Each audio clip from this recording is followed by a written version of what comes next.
In my book, I talk about this individual called Jean Baudrillard, who has written fairly extensively on technology and contemporary society. And he argues, I think it's a very convincing argument, that the sort of world picture, the understanding of reality that technology feeds off of, is one that says that the world can be made into a kind of perfect system, right?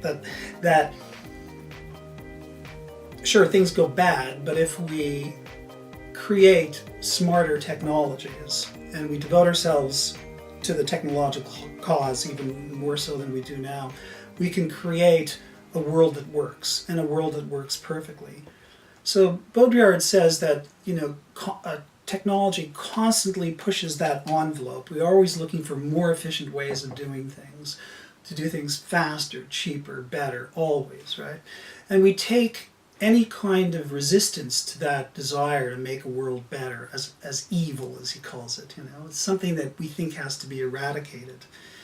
And Baudrillard basically says that's the premise that underlies technology, right? That the world is perfectible and that we're constantly, again, pushing that envelope to make the world more and more functional and more perfect in a way, to do what we want it to do.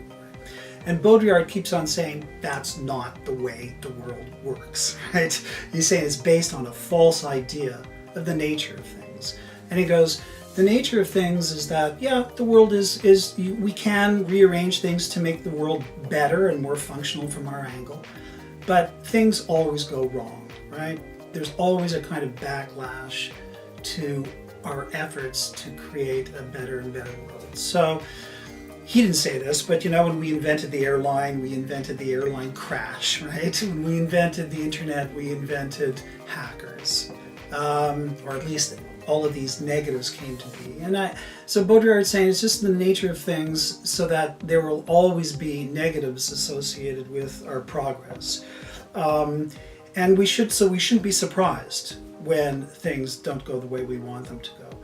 And I think he argues too, and I think it's a very powerful argument, that the more and more we create these big systems, powerful systems that allow us to do amazing things, the more we create these systems, the more that when things go wrong, they really go wrong, right? So the more integrated a system, when it dysfunctions, the impact is huge, right? It's just massive. Whereas if you have a much weaker kind of system or a less extensive one, when things go wrong, the negative isn't that big. So basically he's saying, put on your seatbelts, guys. It's going to be a rocky ride.